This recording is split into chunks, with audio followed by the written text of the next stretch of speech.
আসসালামাইকুম। আজকে আমি বিরিয়ানি রান্না করব। দিয়ে দিয়েছি তেজপাতা, গরম মশলা, এলাচ, দারচিনি সব। আর এখানে আছে আপনার হচ্ছে ওই গরুর যে তেল চর্বিগুলো আছে না, ওটা একদম গলিয়ে নিয়েছি। এভাবে রান্না করলে অনেক মজা হয় আর খেতেও ভাল লাগে। ঘরোয়া বিরিয়ানি আপনি এভাবে রান্না করতে পারেন। একেবারে অল্প খুব মশলা দিয়ে দিয়েছি পেঁয়াজ, দেবো এখন পরিমাণ মতো লবণ। পেঁয়াজটা হয়ে গেছে লাল লাল করে ভাজা। এখন দিয়ে দিচ্ছি কাঁচামরিচ আর টমেটো।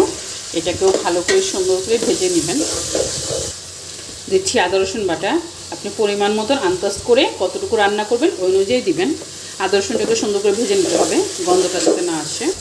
দিয়ে দেবো জিরা, দিয়ে দিচ্ছি ধনিয়া, দেবো একটু মরিচ।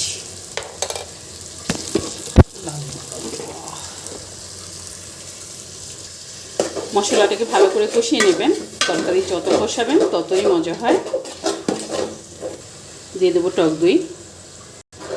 টক দইটা দিয়ে ভালো করে কষাবেন। হয়ে গেছে কষানো, তেল ছেড়ে দিয়েছে। এখন দিয়ে দিচ্ছি মাংস। আপনি হচ্ছে যত এটার বাটাবাটির ঝামেলা নাই, একেবারে গলে যাবে, হালুয়া হয়ে যাবে, আর এত কষ্ট করতে হবে না, ঝটপট ইজি আপনার বিরিয়ানি। দিচ্ছি আলু। তারপর এখন একটু নেড়ে চেড়ে ঢেকে দেবেন, আর পানি দিতে হবে না, এটাতেই কষিয়ে ফেলবেন।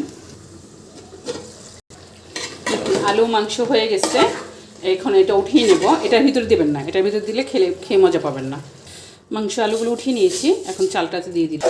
চালটাকে একটু ভেজে নেবেন এই তেল মশলাতেই, আর কিছু দিতে হবে। দিয়ে দেবো পরিমাণ মতো পানি, আপনি পানি আন্দাজটা করে দেবেন। দেবো একটু কেওড়া জল, দিয়ে দিব 1 চামচ চিনি, এটা স্বাদের জন্য। চালটা হয়ে আসছে, এখন দিয়ে দিচ্ছি মাংস আর আলু।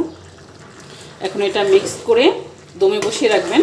10-15 মিনিট রাখলে হয়ে যাবে মজাদার বিরিয়ানি। ভিডিওটা ভালো লাগলে একটা শেয়ার করবেন, ইউটিউব চ্যানেলটাকে সাবস্ক্রাইব করবেন, পেজটাকে ফলো করবেন। এত সহজেই হয়ে গেল বিরিয়ানি। আপনি মন মতো পছন্দ মতো খেতে পারবেন।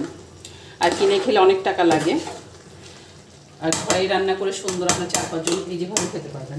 এখন হয়ে গেছে, ঢেকে দিলাম। দেখুন হয়ে গেছে আমার পোলাওটা ঝরঝরা। উপর দিয়ে একটু ঘি দিয়ে দিবেন, খেতে আরও ভাল লাগবে।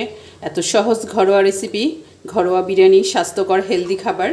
আর ভিডিওটা ভালো লাগলে এখন একটু দমে রেখে দেবেন, আর একটু হয়ে যাবে। আল্লাহ হাফেজ। শেষ করছি। একটা কমেন্ট করবেন, একটা শেয়ার করবেন, একটা সাবস্ক্রাইব করবেন। আল্লাহ হাফেজ।